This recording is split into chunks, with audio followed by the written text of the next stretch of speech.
Hi guys, welcome to Bini's kitchen. ഞാൻ ഇന്നിവിടെ നല്ലൊരു മുട്ട റോസ്റ്റ് ഉണ്ടാക്കാൻ പോവുകയാണ്. അതിന് വേണ്ടി ഞാനിവിടെ മുട്ട പുഴുങ്ങിയെടുത്തിട്ടുണ്ട്. അതിന് വേണ്ടി ഇവിടെ ഉള്ളി, ഇഞ്ചി, പച്ചമുളക്, വെളുത്തുള്ളി എല്ലാം കൂടി അരിഞ്ഞു വെച്ച് ഇനി ഞാനകത്ത് കുറച്ച് ഉപ്പ് ആഡ് ചെയ്യുവാണ്. അതിനകത്തോട്ട് തന്നെ കുറച്ച് കരിയാപ്പില ഇടുവാണ്. എന്നിട്ട് ഇത് നല്ലപോലെ ഒന്ന് ഞാൻ മിക്സ് ചെയ്യുവാണേ.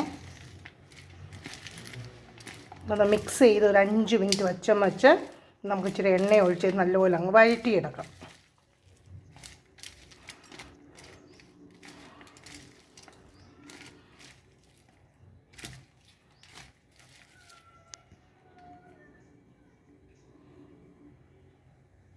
ഇവിടെ നമ്മുടെ പാൻ ചൂടായപ്പോൾ ഞാൻ അതിനകത്തോട്ട് എണ്ണ ഒഴിച്ചു.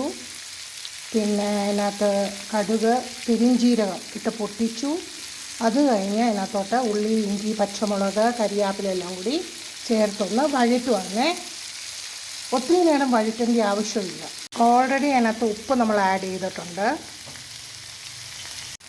ഇവിടെ ഞാൻ മുളക് പൊടി, മല്ലിപ്പൊടി, ഗരം മസാല എല്ലാം കൂടി ആഡ് ചെയ്തേ. ഇവിടെ ഞാൻ മുളക് പൊടി, മല്ലിപ്പൊടി, ഗരം മസാല എല്ലാം കൂടി ആഡ് ചെയ്തു. അതിനകത്ത് ഞാൻ ഇച്ചിരി കായപ്പൊടി ആഡ് ചെയ്തിട്ടുണ്ട്. ഇനി ഇത് നമുക്കൊന്ന് വഴറ്റാം. അതിനകത്തോട്ട് തന്നെ ഞാനൊരു തക്കാളിപ്പഴം ആഡ് ചെയ്തിട്ടുണ്ട്. ഇനി ഞാൻ അതിനകത്ത് കുറച്ച് വെള്ളം ഒഴിക്കുകയാണ്. ഞാൻ അതിനകത്തോട്ട് പുഴുങ്ങിയ മുട്ട അങ്ങോട്ട് ആഡ് ചെയ്തേ. ഇനി ഇതൊന്ന് തിളയ്ക്കട്ടെ. തിളച്ച് കഴിഞ്ഞ് നമുക്ക് നിർത്താമേ. അങ്ങനെ നമ്മുടെ മുട്ട റോസ്റ്റ് റെഡി ആയിട്ടുണ്ട്. അടിപൊളിയാണ്. Hotel style egg roast. Egg റോസ്റ്റിൻ്റെ കൂടെ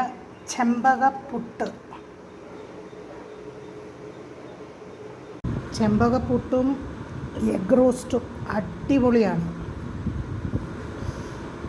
സൂപ്പറാണ്, സൂപ്പർ. നിങ്ങളും ഇതേ മെത്തേഡിലൊന്നും ചെയ്ത് നോക്കണേ. Thanks for watching my video. Please like, share and subscribe my channel. Thank you.